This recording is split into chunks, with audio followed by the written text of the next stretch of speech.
Okay, when God created the earth, it is my understanding that the orb called earth was already present, covered with water. In Genesis 1, the Bible is quite clear that when he took this orb, that water covered the face of the deep. God didn't create water, it was already here.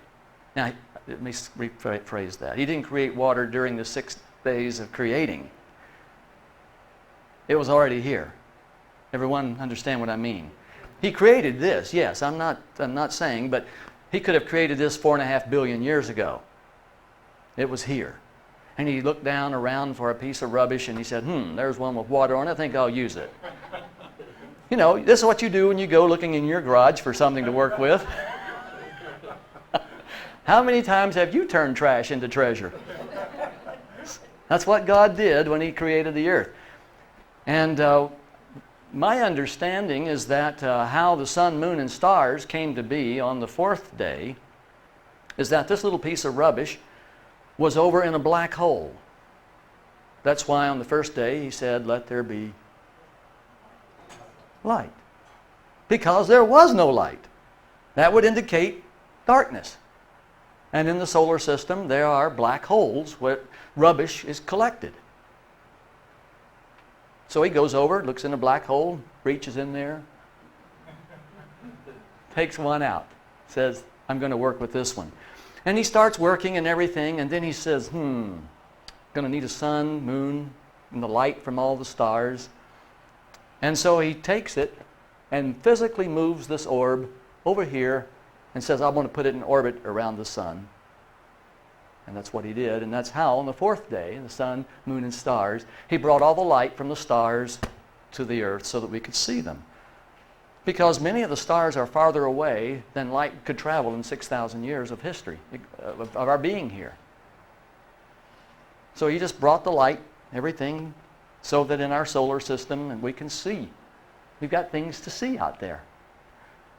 He put us in the orbit, put a spin on the earth at 23 hours, 56 minutes, and 4 seconds. And he put us in an orbit that takes us around the sun 365 days and 11 hours and minutes and seconds. He uses all these weird numbers for very interesting reasons. He could have made, for example, the moon, who goes around the earth. He could have made the moon go around the earth in 28 days so that it was exactly 4 weeks if he had wanted to. But no, he chooses 29.5 days for an orbit of the moon. He could have made it even, 30 days. Oh, that would have been really nice. But he didn't.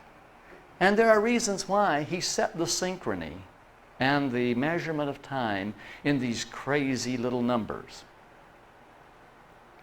God is deliberate and purposeful in everything he does. You gotta think about that. Everything has its being, has its origin, has its function, because God is deliberate. Whether you are looking at the single cell under the microscope, or whether you are looking at the great, vast universe through the Hubble or the Chandra telescopes, everything God does, from little to big, is deliberate and purposeful. What an engineer. You know, I marvel at Jesus in so many ways. He is not only my Savior, my friend, he's got to be the greatest engineer to ever live. He's a physicist that has no equal. He's a medical doctor that has no compare. He's the one who gave us language. I grant you, I don't know much about the English language, but he gave us languages all over the world, allowing people to communicate. And words you can't see, you can only hear. But words are powerful. They can communicate ideas. He gave us brains, some of us. He gives us everything. Everything we have has its being through Jesus Christ. And when he set up the creation of the world, I'm sure in his heart of hearts there was a bit of excitement and a bit of anxiety, because he knew that in creating this world, he would die on this piece of ground. Where is it here? Right here. He knew where he would die before he died. He knew where he would be born before he was born. He knew his parents before they knew him. Yes? Yes. And when Jesus came to be born of woman, he chose the lowliest of all professions. Now, don't misunderstand me. Carpentry is not, I don't mean the lowliest of professions. He chose one of the more common professions because it was his choice to live among the poor and to identify with the suffering of the poor. He chose all that in advance. I bet if you had your choice, you would have chosen differently, wouldn't you? If you could have chosen your parents, who would you have chosen? Well, I've often said if I were going to, I know some people, I know one lady, I won't mention her name, it'll embarrass her to death, but she just loves her dog. And she takes so good care of that dog, and I've often said, man, if there's another life and I have to come back as something else, I want to come back as her dog.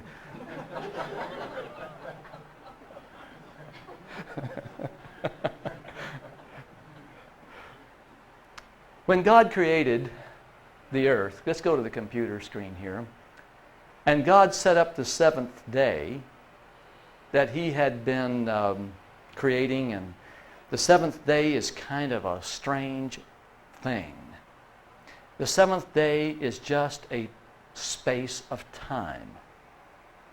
That's all it is, seventh day. God created a weekly template that he would use later on to demonstrate a number of things. And the Sabbath of God, the seventh day that he created, is sort of God's signature. That's how he signed his creative work. And he put the seventh day as a testimony that would be perpetuated down through the ages, because you see, nobody saw creation. Nobody was here. Adam and Eve show up Friday afternoon. They missed the really big show. They didn't see it. Nobody saw it. That is on earth, among human beings. The first day that Adam and Eve saw was Sabbath. Their first day of life was Sabbath, a day of rest. And I'm sure Jesus spent all Sabbath with them, telling them about the things he had made and the things he was giving to them and the things he had created. And the first day of Adam and Eve's life was Sabbath. That's neat to me. You might be fascinated to know that the first year of Israel, the first complete year of Israel in the Promised Land, was a Sabbath year. And your first year in the Holy City will be a sabbatical millennium.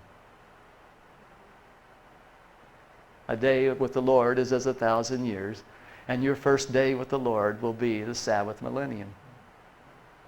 The 1,000 years of Revelation 20. God likes Sabbath, and he wants us to like it, because it is wonderful when you understand what it's all about. So God set up the Sabbath day, and he blessed it, and he made it holy, and he rested from all his work, and he set it apart. That's what made holy means. Now, when we get down to the time of the Exodus, down in Exodus chapter 12, verse 1, we're going to jump from creation. Let me go back to my big chart here for a second. We're going to jump from creation all the way down to the time of the Exodus, which is over here. Approximately 2,500 years. Okay? And the Sabbath, a lot of Christians today say, hey, there is no evidence of any Sabbath observance from the time of creation to the time of the Exodus. Using that as proof that the Sabbath belongs to the Jews and not to mankind. And I say, well, have you read Genesis 2? God made it holy. He rested. There's evidence enough for me. If God did it, that's enough. Well, we come down to the time of the Exodus, and God gives a new calendar to the Israelites. This month, that is the month of the Exodus, is to be for you the first month of your year. I have a calendar here, an old calendar, that is compliments of Flanagan Lumber Company in Alabama. The first month of our year is January. And January 1st occurs right after December 31st. Have you noticed that? Reminds me about the guy who was inebriated and got on the train. And he said to the conductor, he says, how far is it from Birmingham to Nashville? And the conductor said, oh, it's about 3 hours. And he said, well, then how far is it from Nashville to Birmingham? And the conductor said, are you crazy? No, said the man. He said, look, from Christmas to New Year's Day is only 1 week, but from New Year's Day to Christmas is a whole year.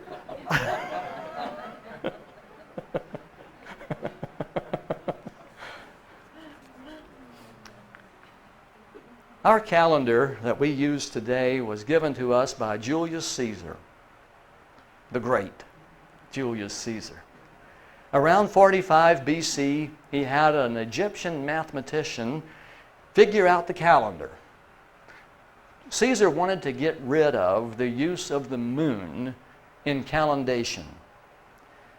Synchronizing time with the moon is a very frustrating thing to do because the moon and the sun do not move together in very easy cycles to calculate.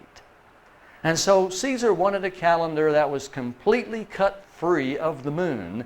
And so the Egyptian mathematician, I think his name was Sosigenes, created the calendar, and Caesar approved it, and this becomes known as the Julian calendar.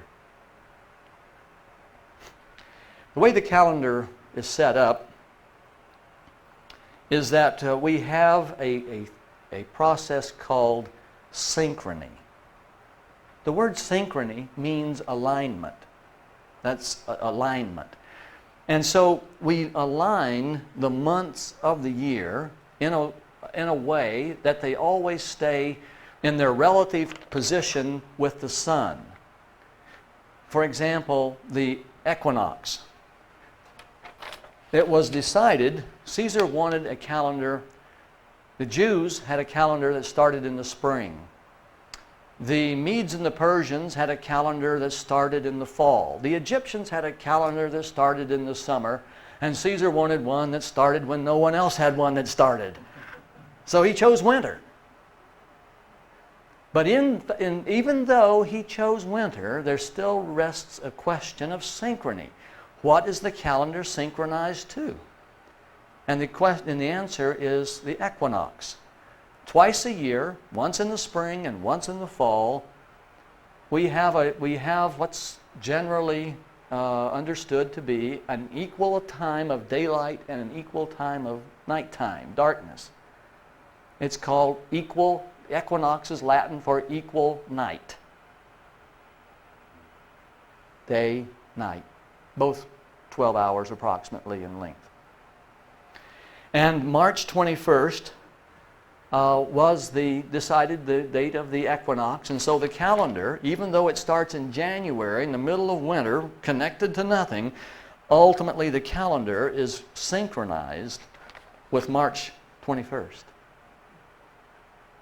And the proof of this is that the calendar which Sosigenes originally devised here, it is not quite right. He had a leap year every 4th year to compensate, for the fact that a year is 365 days and a few hours, about 8 hours. 8 hours and 30 minutes or something like that. Well, over the course of the next 1,600 years, the equinox by 1582 was occurring around the 10th of March. The reason this is a problem is that we human beings need food. And crops are planted according to the location of the sun. If corn needs 107 days of light between frosts, guess what? You do not have much leeway on either side to get corn in the ground at the right time. When you have crops that require X number of days, and I'm not talking about the hybrids today that we have. I'm talking about in ancient times. They didn't have Safeway and Kroger. You didn't go to the grocery store to get your food. Every nation was an agriculturally based nation. They didn't have tractors and engines and internal combustion engines. They depended dramatically on the calendar for planting to make sure everything was planted on time so that you're after the frost, but before the frost. So the cycles of the crops were critical. Well, by 1582, the calendar was, as I said, off by 10 days. And so Pope Gregory XIII, they chose in that year of 1582, they chose to cut out 10 days out of the month of October. So people went to bed one night in October, October, let's see. People went to bed one night on October 10, and they got up the next day was October 25. Or 21, excuse me. Took out 10 days. And so then Pope Gregory modified the calendar so that we have leap years now that occur sometimes in the century and sometimes not. Here's the way it works, if I can remember right. All this is quite complex, but we have, if a leap year occurs when the century, if the century mark is divisible by 4. Thank you, CM. I was struggling with that for a minute. So the year 2000 turns out to be divisible by 4, and there's no remainder. It's an integer division, and so 2000 would be a leap year. However, if it came around, say that 2000, the next century would be 2100, and let's suppose that the year 2100 was supposed to be a leap year, but 21 is not divisible by 4, you skip the leap year. Some of you have lived long enough to know about this. I could tell that you understood that. 6th grade or not. Yeah, 6th grade or not, that's right. This calendar is quite a marvelous thing in that the weekly cycle of the calendar is never altered.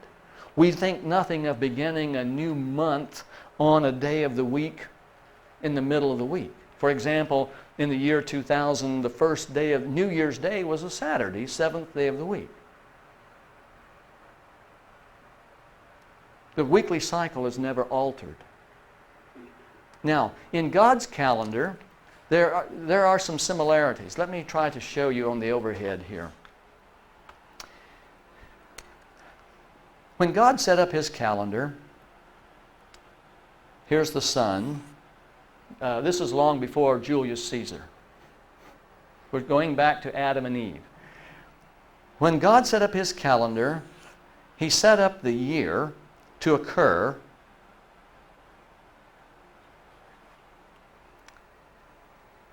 Can you see the moon? That a new moon occurs when the moon is directly in line with Earth. You can't see a new moon. You know why? Because you're looking at the backside of the light. It's dark. The dark side of the moon is toward us. So if the sun is shining, these sunbeams are coming down to earth like this. Of course, the sun is shining in every direction. You know that. When the moon, as it circles around the earth, when the moon comes between us and the sun, you can't see it because the dark side is toward us. That's a new moon. That's a new month. The word month comes from moon. New month.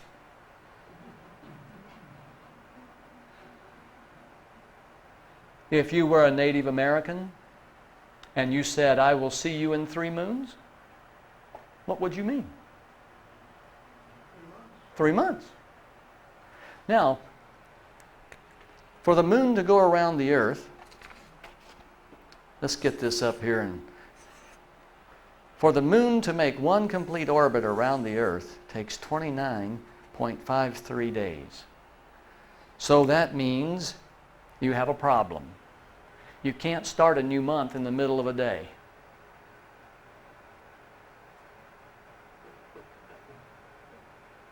A new month begins at 12 o'clock or 2 p.m. Thursday.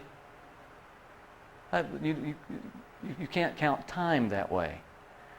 So a new moon, and when God set Israel up in the wilderness with their new calendar, He required them to observe new moons. Remember that? And the new moon feast. The new moon feast marks the beginning of every month. And the day on which the new moon occurred, this is called conjunction. When the sun and the earth and the moon align in a perfect straight line, that's called conjunction. Conjunction. Everybody gets to the intersection at conjunction. Now, when the shadow of the moon falls on the earth, it's called an eclipse. Everyone understand? This is called a lunar eclipse. And if the moon is over here and the shadow of the earth covers up the moon, that's called a solar eclipse. Understand that sometimes the moon, here's the earth, sometimes the moon is up here and the sun is over here and the shadow will miss the earth. Most of the time it does.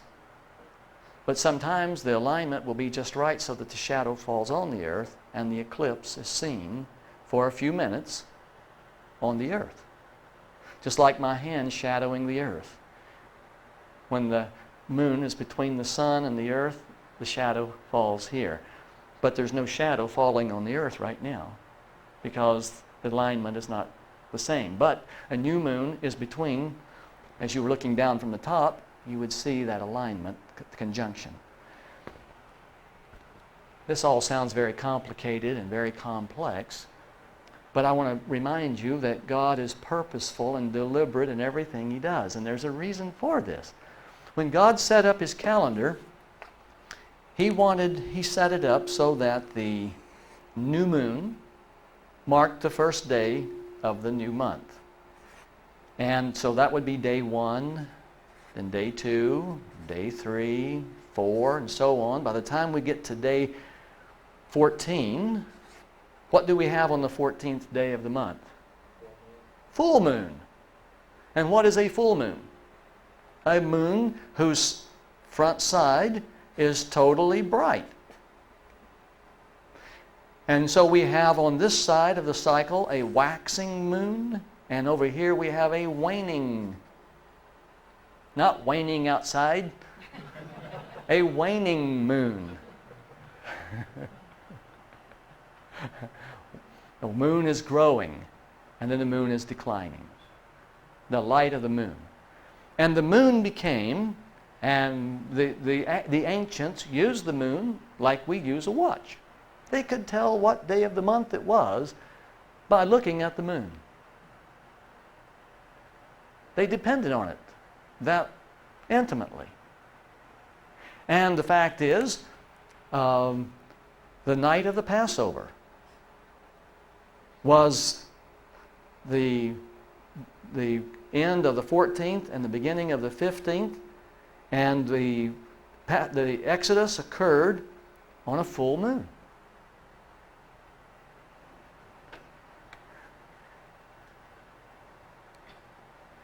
You want to hear something very else interesting?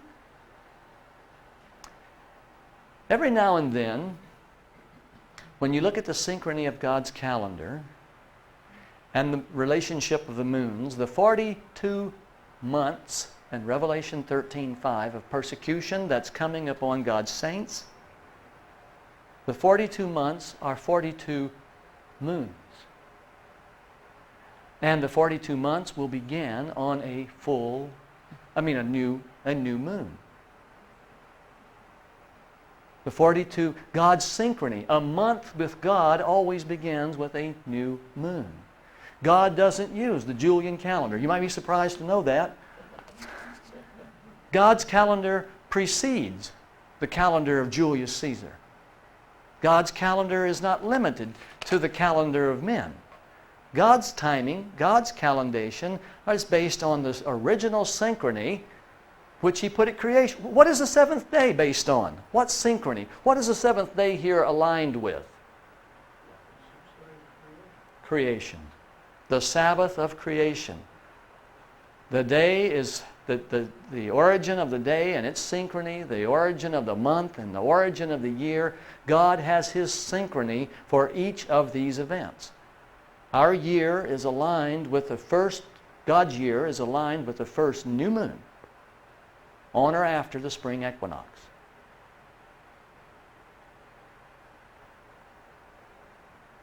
Gail, did you have a question? Did you say that the fifth trumpet, the 5 months, would also begin? That's correct. With the 5 months of the fifth trumpet begin with a new moon. This timing becomes very helpful because remember, the sixth trumpet is keyed to a very hour, day, month, and year. I'm trying to show that there's a very decided precision. Now,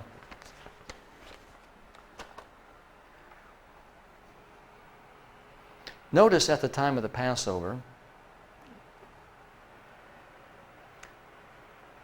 God says, the month of Passover, this is the first month of your year.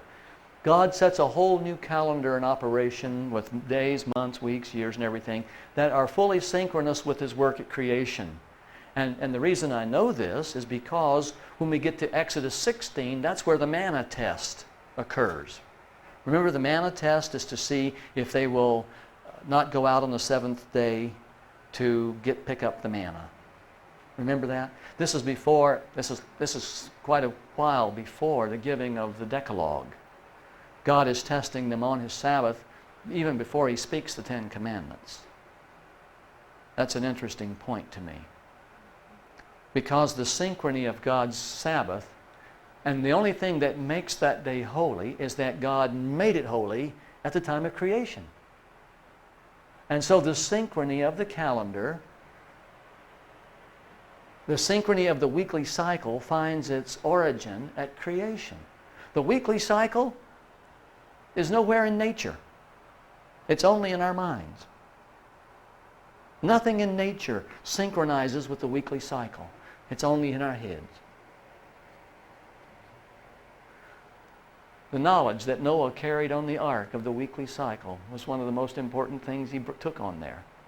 And that weekly cycle has been preserved and perpetuated because God uses the weekly cycle over and over again. Let me show you something.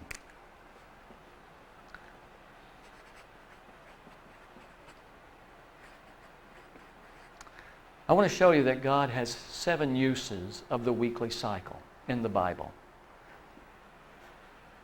First of all, creation itself. Why did He do it in 7 days? He could have done it in 31 days if He had wanted. He could have done it in 2 days if He had wanted. Why did He do it in 7? Before we answer that question, I'll just put a question mark there. Why 7? Notice what He did. So He lays out at creation a template. He creates the cycle, of the week that is perpetual. 7, 7, 7, 7, 7, 7. Then at the time of the Exodus, he gives the children of Israel a week of months. 7 months. The religious year in Israel is 7 months long. The first month is Nisan, and the 7th month is called Tishrei. And all the religious services of the year occur between Nisan and Tishrei, a week of months. When I say a week of months, you understand that one day of the week represents a month. Make sense? A week of months. A week of days would be 7 days. A week of months would be 7 months. It's like think of the religious year like a school year. How long is a school year? About 9 months, right? But a school year is not the same thing as a solar year. It just seems that long. Okay? So he gave them a week of months. Their whole religious services were bound up in a 7-month cycle. Then he gave them a week of years. 7 years. And what did he require of the 7th year? The land would lay fallow, and God was testing their faith. And he said, look, I'll give to you an abundant harvest so that you'll have plenty to eat even before the sabbatical year comes, if you'll just trust me. God is always saying, you just got to trust me. You just got to trust me. The trouble that we have is that man would be God. We would prefer to rely on our wisdom than his. He has 10,000 ways of solving our problems of which we know nothing. But we would rather depend on our own wisdom to solve our own problems. Ask Abraham and Hagar. Bad mistake. Middle East is still paying for it. It's all Abraham's fault. Every time I see it on the news, I give it to Abraham for this. He did it. It's a lack of faith that started this whole problem. So God gave Israel, you know about the Sabbath years and the year of rest. And it was an agricultural nation, and so he wanted to test their faith to see if they would let the land lay fallow. And of course they didn't. They didn't, they wouldn't, they couldn't. Then he gave them a week of weeks. What would that mean? How long would that be? 49 years. Because a week is 7 years in length. So a week of weeks would be 49 years, and that's a Jubilee cycle. Every 7 weeks, every 49 years, you get a new cycle, new Jubilee cycle. Okay, then God created what I call the Great Week. The Great Week looks like this. I'm sure you can all read this from where you're sitting. But this is the Jubilee calendar from the time of the Exodus down through March of 1994. 3,430 years. This calendar is what God used in dealing with Israel. And remember the 70 weeks of Daniel 9? The 70 weeks happens to be the great day of Tuesday. Because in the great week, a day of the week represents 70 weeks. 10 Jubilee cycles, 490 years. So we have a calendar that is made up of 7 days, and each day represents 490 years. And the 70 weeks of God that God gave to Israel is the great day of Tuesday. From the Exodus through the death of Christ down to the end of the 70th week is exactly 3 great days. This is the time of the Jews. This is the time of the Gentiles. Allotted to the Gentiles. 3,430 years. I'm going to say a lot about this week, in this morning's study. I'm just sort of introducing you to a number of things that we'll begin to work with, but you've got to just sort of get the big idea, the big picture in mind.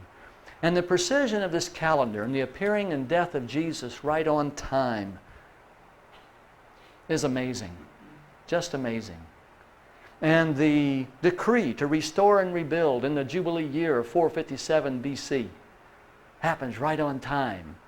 And the decree and the dedication of the temple happens as the first year in the great day of Monday. Here the temple is dedicated by Solomon. Here the decree is written by Artaxerxes. And here the temple is destroyed in AD 70.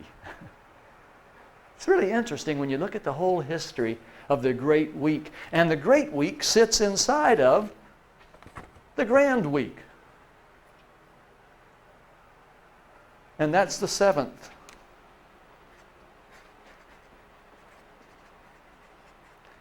Seven uses of the weekly cycle.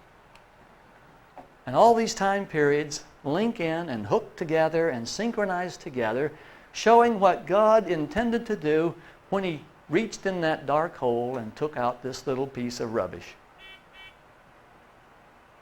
Isn't that neat? God's timing is so amazing. So that at the very day, 430 years to the very day, He delivered His children. At the time of the Passover, the Lord required another interesting thing. Notice this. Tell the whole community of Israel that on the 10th day of this month, each man is to take a lamb for his family, one for each household. And if any household is too small for a whole lamb, they must share one with their nearest neighbor. Having taken into account the number of people there are, you are to determine the amount of lamb needed in accordance with what each person will eat. And the animals you choose must be year-old males without defect, and you may take them from the sheep or the goats. Take care of them until the 14th day of the month, when all the people of the community of Israel must slaughter them at twilight. What day of the month? Instant recall now. What day of the month? I see we have a real fine group here this morning.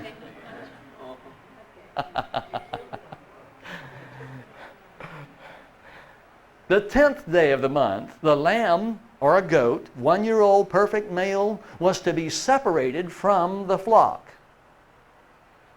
For 4 days, that lamb is separated because he's going to be slain at twilight on the 14th day. Now, listen, twilight is in that period of time when the sun, it becomes impossible on the sundial, because the sun is low in the sky, to tell what time it is. Twilight begins any time after 4 o'clock, or depending in the early spring like that, maybe 5 o'clock. In winter it's earlier, in summer it's later. And at twilight the lamb was to be slain. Now remember, in God's way of setting up the calendar and His clocks, the evening,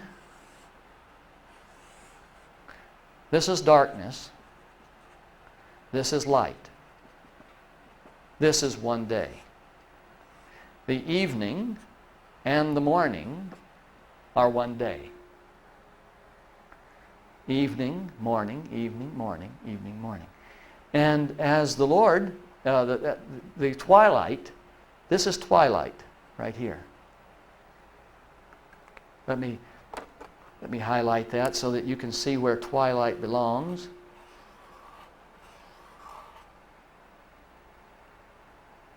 Can you see that? Did I make it a bigger mess than I should have? You can see that twilight occurs towards sundown. So the 14th day is about to end and the 15th day is about to begin. And the Passover occurred, here's the 15th day, the Passover occurred at midnight. This is the middle of the darkness. And the Exodus occurred just right at daybreak on the 15th day of Nisan, which was a Sunday. The Passover occurred on what we now call Saturday night.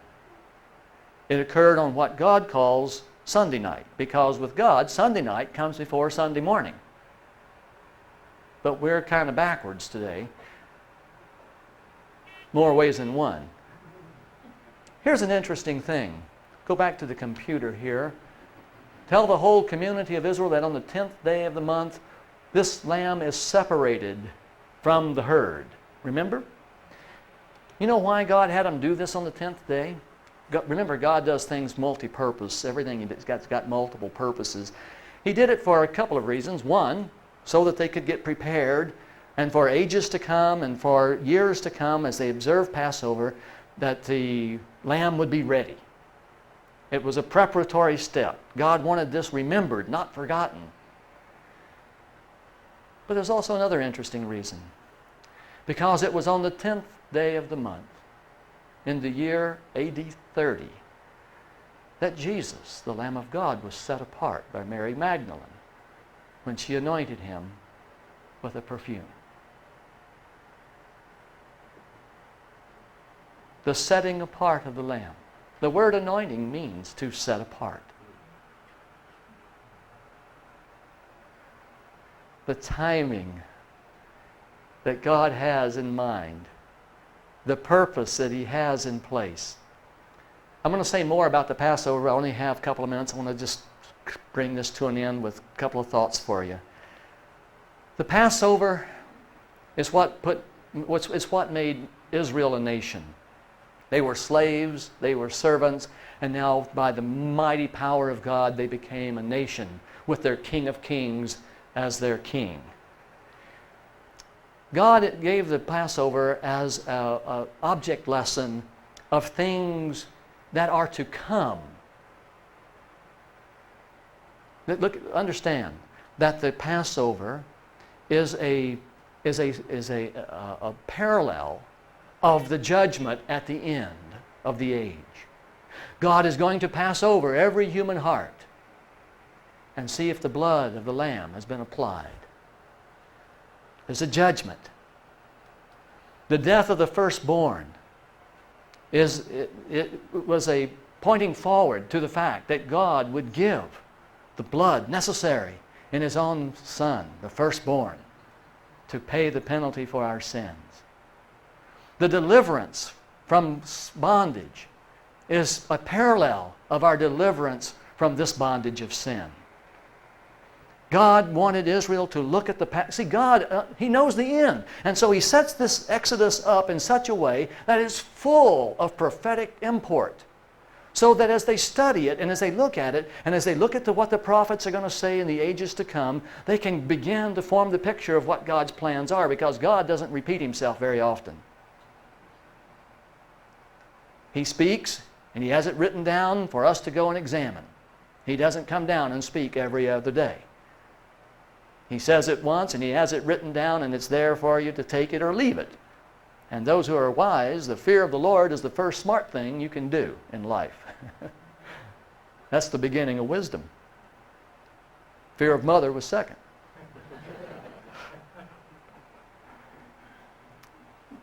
Israel, because they kept looking backwards, they began to worship the Passover, and it became a matter of being so correct ritually that they never did understand what it was all about in the first place. They never could. They kept worshiping the feast rather than understanding the feast and its purpose. Many Christians today worship on the Sabbath without understanding at all what it's about. Same parallel. It's important to light the candles 18 minutes before sundown at the day of Passover. Bah humbug.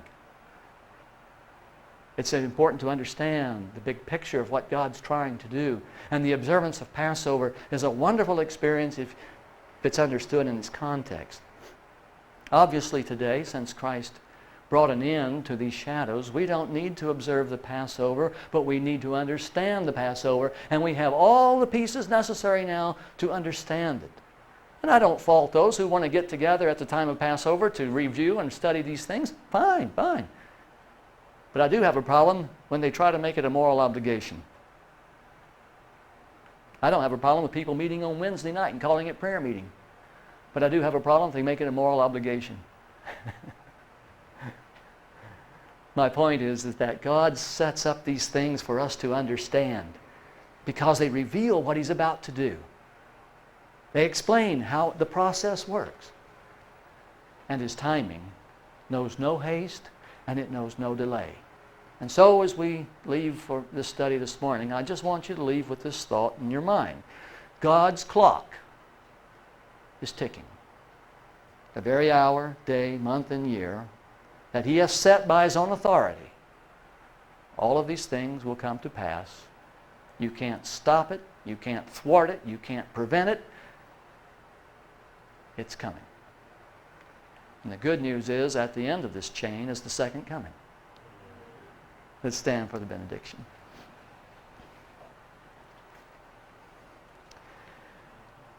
Dear Father in heaven, thank you so much for your precious word. And thank you for the assurance that you keep vigil. The march of time and the fulfillment of prophecy confirms that you are very mindful. You are very careful. Even though you're managing a whole universe, you're mindful of what's taking place on this little piece of rubbish called earth. Thank you, dear Jesus, for your great compassion and concern for your children. And I just pray that as we study this week, you will impress upon us over and over again how interested and how intimately involved you are in our lives. And you're willing to be more involved if we're willing. Give us an attitude of willing to go and to be and to do all that you ask. We ask these things in your wonderful name, dear Jesus. Amen. We'll see you